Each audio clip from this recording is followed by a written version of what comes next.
1977년부터 2005년까지 무려 30년 가까이 시리즈물로 제작되며 미국 SF 영화의 시초가 된 영화 스타워즈.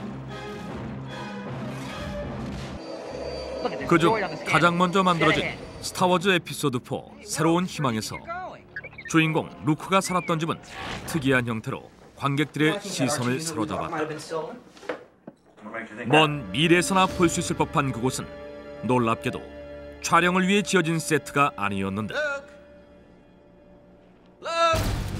그렇다면 이 신비한 장소의 정체는 무엇일까?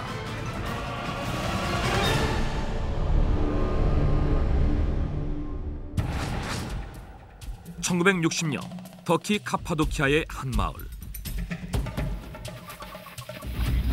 우리를 뛰쳐나간 닭을 쫓던 농부는 닭이 작은 구멍으로 들어가는 것을 보게 됐다. 한참을 지나도 닭이 구멍 밖으로 나오지 않자 농부는 닭을 찾기 위해 구멍 안으로 직접 들어가게 됐고, 조금씩 아래로 내려가던 농부는 눈앞에 펼쳐진 광경을 보고 경악을 금치 못했다. 그곳에는 어느 누구도 상상치 못했던 놀라운 세계가 펼쳐져 있었기 때문이다. 사람 한 명이 겨우 들어갈 수 있을 만한 구멍은 놀랍게도 어딘가로 통하는 계단과 연결돼 있었고, 계단을 통해 내려간 곳에는 동물을 사육한 흔적이 남아 있었다. 뿐만 아니라 동물 사육장에는 또 다른 곳으로 가는 통로가 있었고, 그 통로의 끝에서 발견된 장소는 불에 그슬린 자국이 잔뜩 나 있는 부엌이었다. 부엌에도 역시나 다른 공간으로 가는 통로가 있었고, 그곳에는 학교, 침실, 식량 창고, 교회, 심지어 교도소로 보이는 곳까지 발견됐는데, 그랬다. 농부가 발견한 것은 놀랍게도 지하도시였던 것이다. 지하도시의 존재가 우연히 세상에 알려지자 학자들은 본격적으로 그 장소에 대해 조사하기 시작했다. 학자들이 조사한 바에 의하면 이 지하도시는 마치 개미집처럼 상하 좌우로 미로처럼 연결돼 있었고, 정확히 몇 층까지 내려가는지 알 수 없지만 무려 20층 가까이 되는 것으로 추정됐다. 뿐만 아니라 지하도시는 무려 3만 명을 수용할 수 있는 거대한 규모였는데, 후에 학자들은 이 지하도시의 이름을 터키어로 깊은 우물이란 뜻의 데린쿠유로 명명했고, 지하도시에서의 생활에 대해서 연구하기 시작했다. 학자들은 터키 공화국이 설립되던 1923년까지 데린쿠유에서 사람들이 살았던 것으로 추정했는데, 그렇다면 과연 사람들은 이 미로 같은 지하 세계에서 어떻게 생활했던 것일까? 학자들은 햇빛도 전혀 없고 공기 또한 전혀 들어오지 않는 지하도시에서의 생활을 가능하게 한 것은 바로 이 작은 구멍, 환기구 때문이라는 사실을 밝혀냈는데, 지하도시에서 발견된 환기구는 모두 54개, 수직으로 파진 80m의 중심 환기구로 공기가 들어가며, 중심 환기구와 연결되어 있는 보조 환기구들을 통해 각 방으로 공기가 들어가게 돼 낮은 층에서도 쾌적한 공기의 순환이 이루어졌다는 것이었다. 즉, 환기를 위해 수직 구조를 만들어 공기가 잘 통하도록 설계했고, 그 축을 중심으로 양옆으로 생활 공간을 조성한 것인데, 그렇다면 이처럼 놀랍도록 과학적으로 설계된 데린쿠유는 누구에 의해 왜 만들어진 것일까? 학자들은 기독교가 박해받던 로마 시대에 기독교인들이 이곳으로 숨어 들어오면서 만들어진 것으로 추측했다. 처음에는 도망쳐온 몇 명의 사람들이 지하로 들어가 생활하다가 점차 그 숫자가 많아지자 그들은 더 크고 넓은 공간을 가지기 위해 옆으로 지하로 계속 파들어가 현재 복잡한 미로 형태가 됐다는 것이다. 또한 그들은 외적의 침입을 막기 위해 둥근 바퀴 모양의 돌문을 통로마다 설치해놨을 뿐만 아니라 통로를 미로처럼 여러 갈래 뚫어 침입자가 길을 잃도록 만들어 놨다. 덕분에 13세기 징기즈칸이 이곳을 침략했을 때에도 지하도시만은 입구를 봉쇄함으로써 그들의 침입을 막을 수 있었다고 한다. 학자들은 심지어 데린쿠유를 피라미드에 버금가는 난공사라고 표현하며 아무런 장비도 없이 평균 7-80m의 지하에 수십 개의 방으로 구성되어 있는 데린쿠유의 지하도시를 건설하려면 적어도 300여 년 이상의 시간이 걸렸을 거라고 추정하고 있다. 외부에서는 흔적조차 찾을 수 없고 내부에 들어와도 미로 속에 갇혀버릴 것 같은 지하도시 데린쿠유. 그런데 데린쿠유가 세상에 알려진 지 얼마 되지 않아 또 하나의 불가사의한 지하세계가 모습을 드러냈다.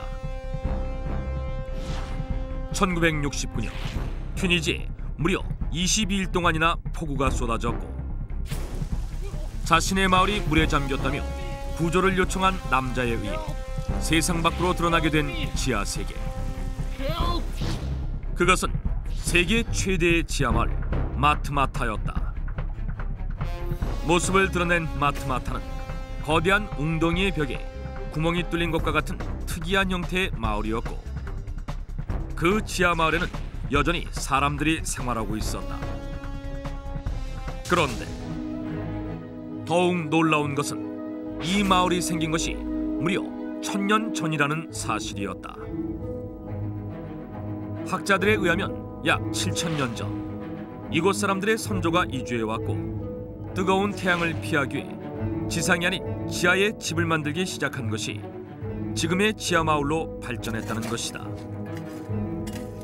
그들은 우선 땅을 거대한 우물처럼 깊게 파기 시작했고 깊이 판 웅덩이의 벽에 인공 동굴과 같은 구멍을 파서 각각의 방을 만든 후 그 방들을 연결하는 복도를 파 하나의 집으로 만든 것이다.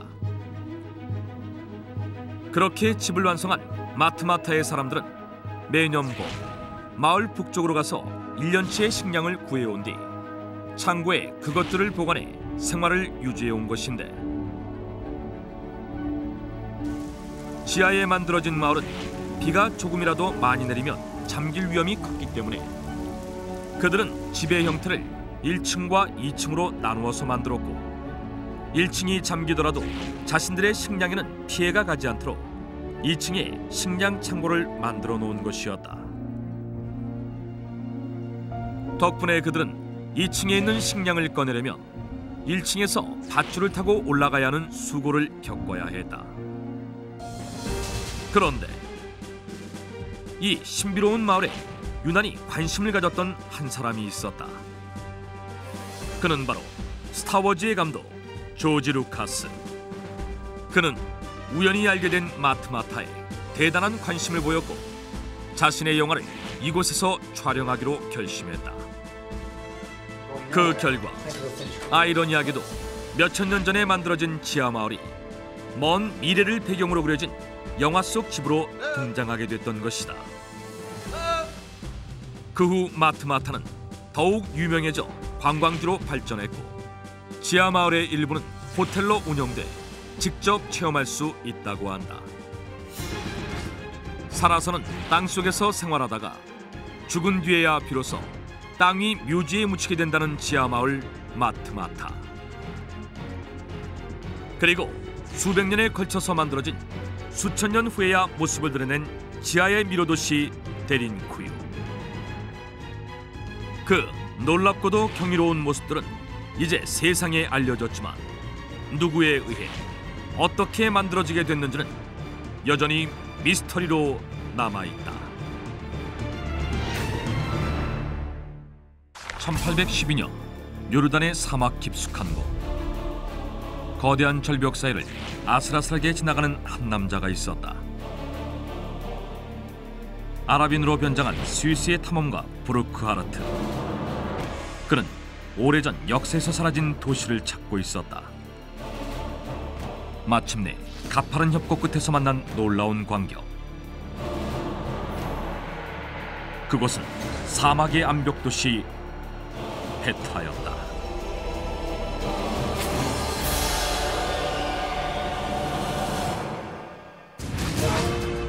요르단의 수도 암만에서 서남쪽으로 150km 지점에 위치한 페트라. 페트라로 가기 위해선 요르단의 그랜드 캐년이라 불리는 대협곡지대 와디 무집을 지나야 한다. 약 70km에 이르는 이 광대한 계곡은 수백만 년에 걸친 지진과 침식의 결과물로 사해로 들어가는 협곡이다.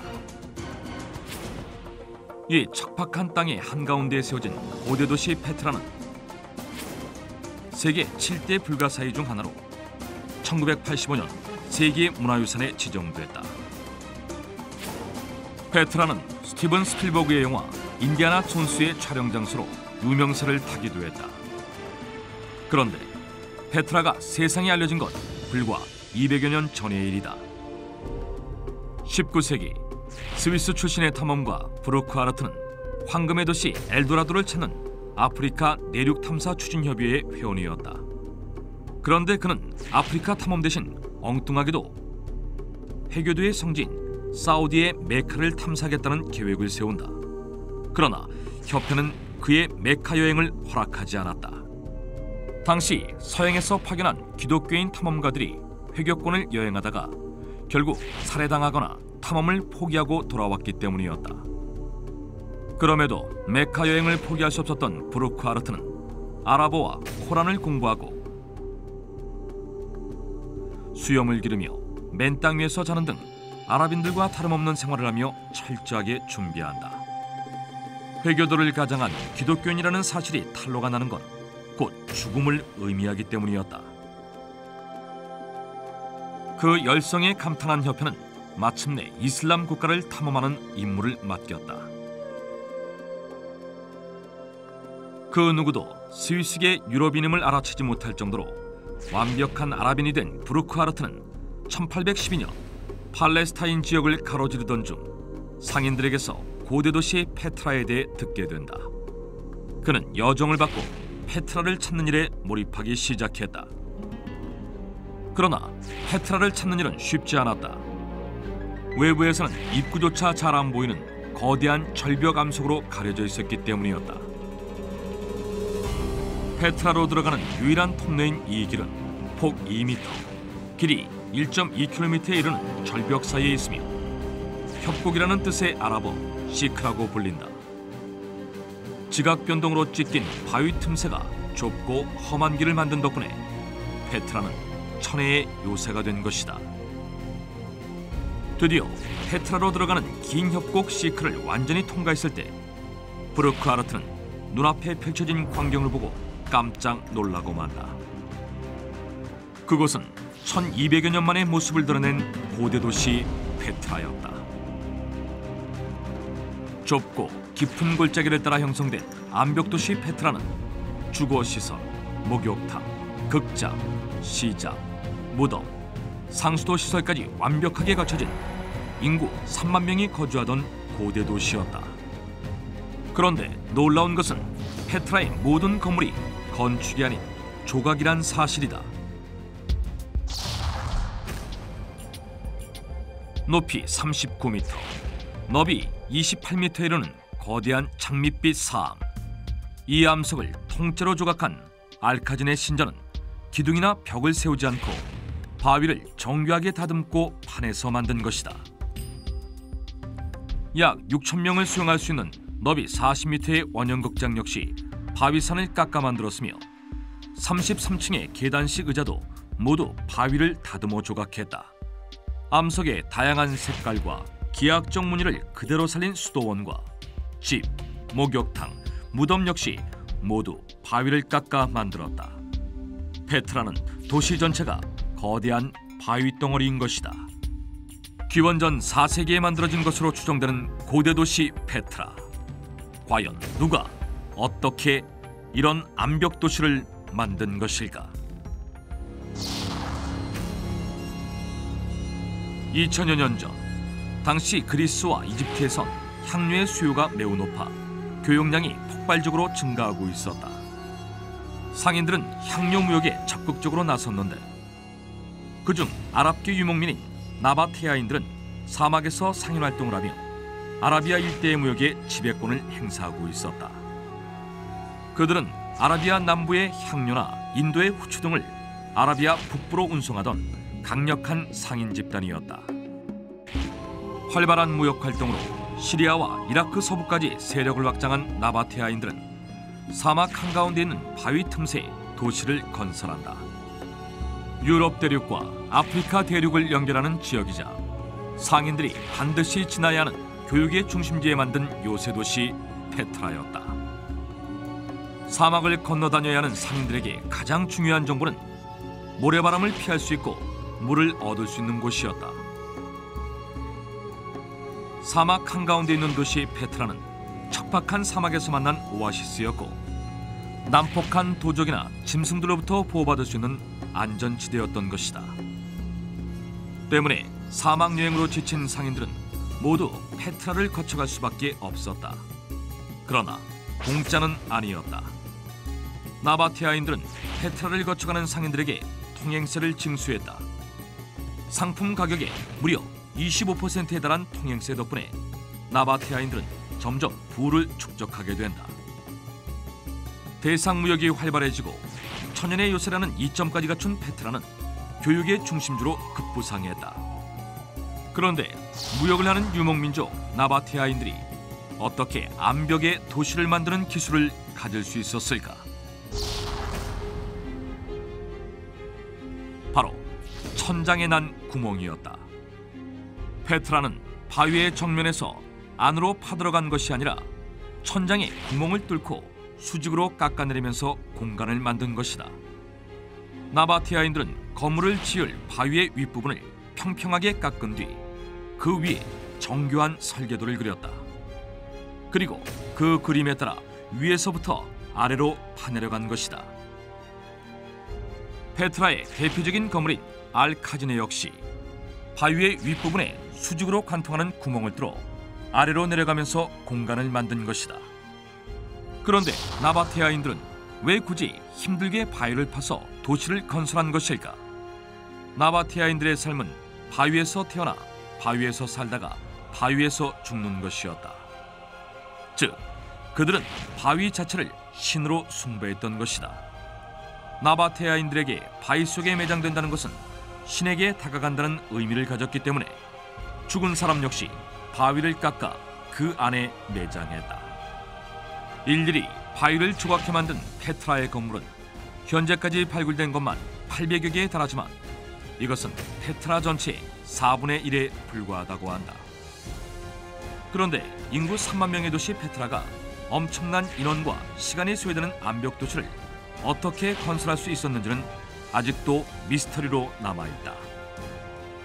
나바테아인들은 건축에 대한 기록을 남기지 않았기 때문이다. 일부 학자들은 페트라를 짓기 위해 이집트가 도움을 줬을 거란 추측도 하고 있다. 기원전 2800여 년 전부터 피라미드를 건축한 이집트의 인력과 기술이 동원됐을 거란 주장이다. 이는 페트라의 건물들에 붙은 이름 때문이다. 신전 알카지네는 보물 창고라는 뜻의 아랍어인데 이집트의 파라오가 알카지네에 보물을 숨겨뒀다는 이야기에 근원한다. 또 다른 신전인 카스르 알빈트 피라움 역시 파라오 딸의 성이라는 뜻을 갖고 있어 이곳이 오래전부터 문화적으로 이집트의 영향을 받았다고 추정되고 있다. 실제로 페트라의 한복판에 있는 바로의 궁전은 이집트의 건축 양식인 거대한 탑문을 갖고 있으며 이 건물은 이집트의 파라오가 시집간 딸을 위해 지은 것으로 알려져 있다. 그러나 페트라가 정확히 어떤 과정으로 지어졌는지는 현재까지 밝혀지지 않고 있다. 사막 속의 암벽 도시 페트라. 그런데 또 하나의 미스터리는 풀한폭이 나지 않는 황량한 땅에서 3만 명의 사람들이 마실 식수를 어떻게 공급했냐는 것이다. 페트라는 연중 강수량이 10에서 15cm밖에 안 될 정도로 물이 부족한 지역이기 때문이다. 그 비밀은 도시 곳곳을 연결한 수로였다. 나바테아인들은 바위를 오목하게 깎아 빗물 저장고를 만들고 먼 곳의 샘에서 물을 끌어들였는데 대략 반경 25km 이내의 모든 샘들이 페트라의 수원으로 사용됐을 것으로 추측되고 있다. 이렇게 모이물은 실핏줄처럼 복잡한 수로를 거쳐 최종적으로 각 가정의 부엌까지 이어지는 것이다. 완벽한 수로 시스템과 암벽으로 둘러싸인 견고한 도시는 페트라가 짧은 시간 내에 비약적인 발전을 이룰 수 있었던 비밀이었다. 천연 요새인 파이툼에서 강력한 왕국을 유지했던 페트라는 2세기로 접어들면서 역사적 전환점을 맞는다. 당시 대제국을 건설 중인 로마에게 페트라는 눈의 가시 같은 존재였던 것이다. 험난 바위로 둘러싸인 천연의 요새 페트라는 난공불락이었다. 교착 상태에 빠진 로마는 무력이 아닌 새로운 방법을 생각해낸다. 바로 페트라의 젖줄인 수로를 차단한 것이다. 혹독한 식순환을 겪게 된 페트라는 결국 서기 106년 로마의 트라야누스 황제에게 점령당한다. 그런데 페트라엔 또 다른 운명이 기다리고 있었다. 서기 363년과 551년 두 차례에 걸쳐 치명적인 지진이 발생한 것이었다. 강력한 지진은 도시의 대부분을 폐허로 만들어버렸다. 전염병이 돌고 수자원마저 고갈되자 주민들은 페트라를 떠나기 시작했다. 페트라는 서서히 폐허가 된 채 사막 한가운데에 버려진 도시가 됐다. 페트라의 마지막 기록은 6세기경에 파피루스 뭉쳐서 찾아볼 수 있다. 요르단의 아크루 동양연구소에 보관되는 고대 파피루스에는 상류층이었던 데오도쿠스 가문의 7대에 걸친 기록이 있는데 582년까지의 혼례 기록을 끝으로 더 이상 페트라에 대한 기록은 남아있지 않다. 파피루스에는 6세기경 페트라 상류층의 일상생활이 적혀있어 내용이 모두 해석되며 많은 부분이 알려질 것으로 기대되고 있다. 페트라는 아직 80% 이상이 모래 속에 묻혀있는 것으로 추정된다. 완벽한 암벽도시 페트라를 세운 나바테아인의 역사 역시 현재까지 미스터리로 남아있다. 메마른 사막에 꽃을 피운 천혜의 요새 페트라. 그 비밀을 풀기 위한 노력은 현재 진행 중이다. 1850년 캄보디아.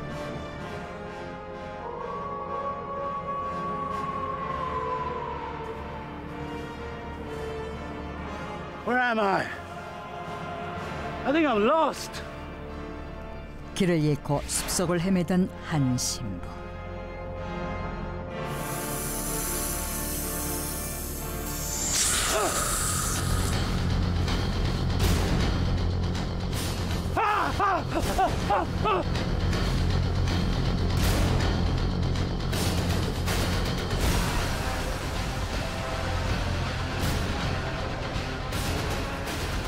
Oh my lord!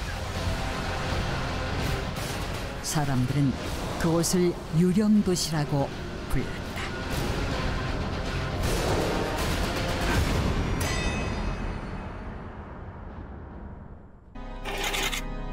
국토의 75%가 울창한 삼림으로 뒤덮인 캄보디아.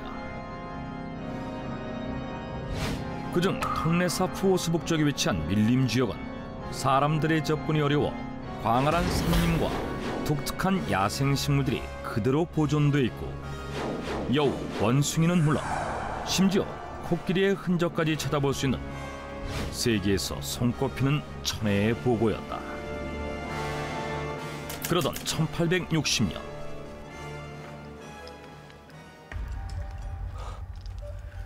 You can't find this species in Europe. This land is full of wonders. 프랑스 출신의 생물학자인 앙리모가 이곳을 찾는다. 3년 전 캄보디아를 방문해 우수한 연구 성과를 올린 그가 두 번째 조사를 위해 다시 캄보디아를 찾은 것이다. It's so nice to meet you. Nice to meet you. Shall we go? 이에 그는 자신을 도와줄 현지인들과 함께 본격적인 탐사를 시작하는데 며칠 후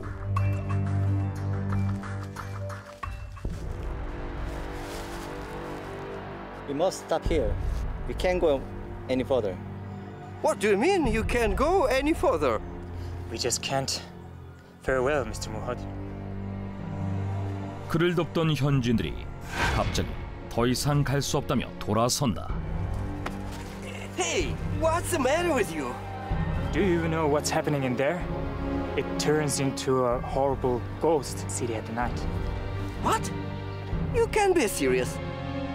그들의 말에 따르면 그곳에는 수백 년 전부터 전해 내려오는 기이한 전설이 있다는데 아주 오래전 사람들이 머리가 7인 뱀신을 모시던 시절 한 왕족이 밀림 속에 거대한 도시를 지었다고 한다. 그런데 왕족들이 반역을 모의해 신에게 도전하자 이에 노한 신이 이들에게 저주를 내렸고 그러자 도시는 숲으로 뒤덮여 완전히 사라졌으며 왕족과 도시의 사람들은 모두 유령이 되어 밀림 속을 떠돌게 되었다는 것이다. 실제로 그 숲에서 이상한 일들이 연이어 일어났는데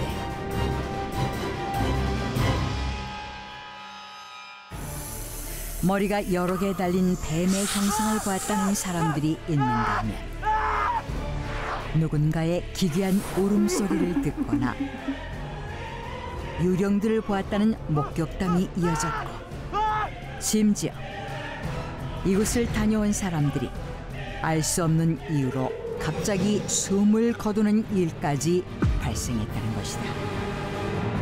1850년에도 이곳에서 길을 잃은 프랑스 출신의 뷰어 신부가 뒤늦게 숲에서 발견되었는데 검은 유령 도시를 보았다는 등 알 수 없는 말을 중얼거리며 반쯤 정신이 나가 있었다고 했다.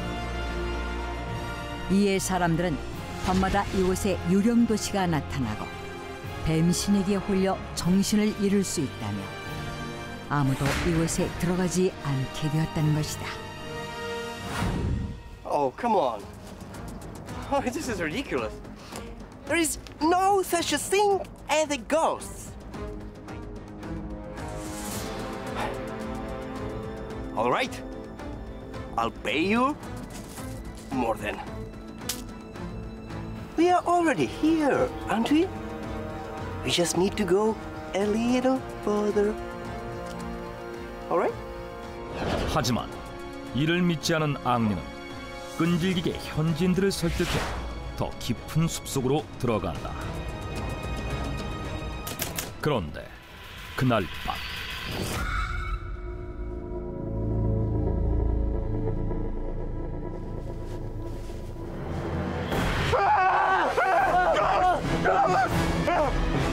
현지인들이 hun비백산에 달아나면서 앙리는 혼자 남게 된다. I told them, didn't I? There is no such a thing as a ghost.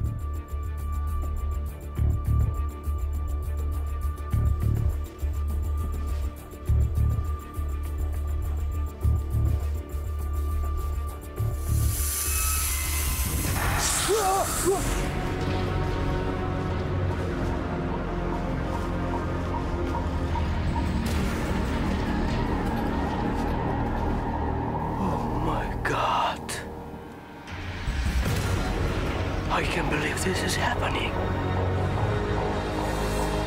그 후 무사히 마을로 내려온 앙리는 고국인 프랑스로 돌아갔는데 그때부터 그는 이상한 이야기를 하기 시작한다. 그곳에 거대한 도시가 있다는 것이었다. There can't be a city in the middle of the forest. People would know about that if it did exist. I'm not joking. Look, I drew this based on my memories.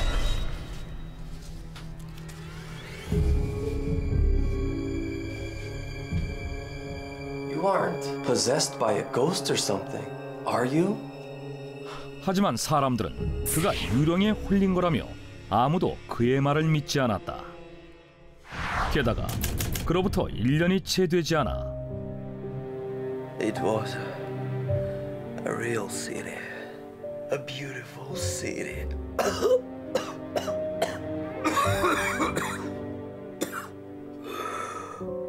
I must go back.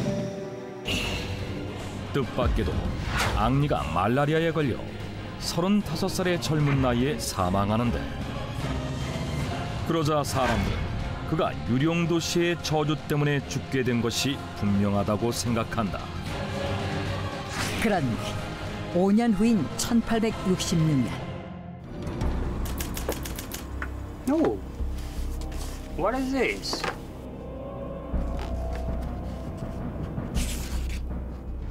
프랑스 해군 장교인 루이 들라포르트가 우연히 한 권의 책을 보게 된다.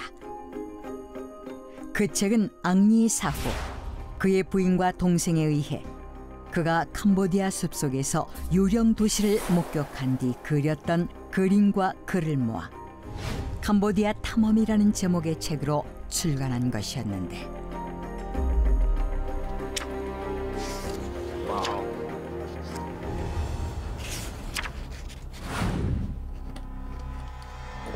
Surprisingly, this place, located in the middle of the jungle, a rival to that of Solomon, and erected by some ancient Michelangelo, might take an honorable place beside our most beautiful cities.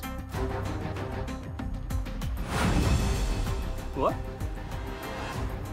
In the middle of the jungle? This is hard to believe, isn't it? But what if it's true?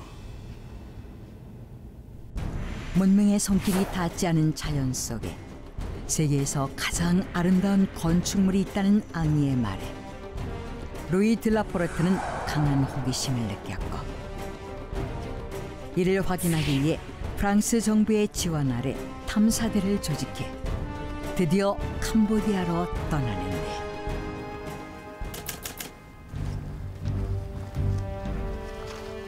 It should be around here. We should start to see some buildings if he was right.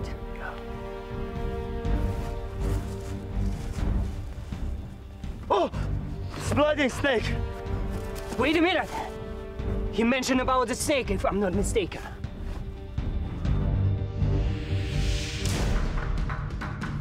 It's a tower! It's a bloody tower! 놀랍게도 그것은 뱀이 조각된 탑이었다. 그뿐만이 아니었다. 앙리의 책에 쓰인 대로 그 근처에서 여러 개의 건축물들이 발견되었는데, 잠시 후 높은 곳에 올라간 그는 경악하지 않을 수 없었다. He was right about the city. We have found it at last. 그곳에는 수백 개에 달하는 우뚝 솟은 탑들과 어마어마한 크기의 건물, 층층이 쌓인 계단들이 있는 거대한 도시가 있었던 것이다. It must have been a temple based on the shape. What is the area called? I forgot. I think it's called Angkor. Then should we call it Angkor what? Yeah! For what? 그랬다. 이곳이 바로 앙코르와트였다. 9세기부터 15세기까지 이곳을 지배했던 크메르 제국의 수도인 앙코르와 불교 사원을 뜻하는 와트를 합친 앙코르와트는 12세기 수리아 바르만 2세가 37년에 걸쳐 건설한 사원이다. 무엇보다도 동서로 약 1500m, 남북으로 약 1300m에 달하는 거대한 땅에 7톤짜리 기둥이 1800개, 돌로 된 방이 260개나 될 정도의 어마어마한 규모가 사람들의 눈길을 사로잡는데, 뿐만 아니라 현대의 건축가들이 이해할 수 없을 만큼 구석, 설계, 조각과 같은 건축 기술들이 완벽한 것으로 알려져 12세기 동남아시아의 작은 나라에서 어떻게 이런 건물들이 세워질 수 있는지 또한 그동안 왜 감쪽같이 사라져 알려지지 않았는지 의문을 자아냈고 이후 세계 7대 불가사의 중 하나로 꼽히게 된다. 앙코르와트와 관련한 연구활동이 본격적으로 시작되며 숨겨진 역사가 점차 밝혀지게 되었고 앙코르와트를 찾는 사람들은 점점 늘어나 현재는 하루에만 1만여 명의 관광객들이 찾는 세계적인 관광 명소로 자리매김하였다. 세계에서 가장 크고 아름다운 건축물 중 하나로 꼽히는 앙코르와트. 그리고 자칫 역사 속으로 묻힐 뻔한 앙코르와트를 발견한 앙리모. 현재 앙리모의 무덤에는 이를 기리는 비석이 세워져 있다고 한다.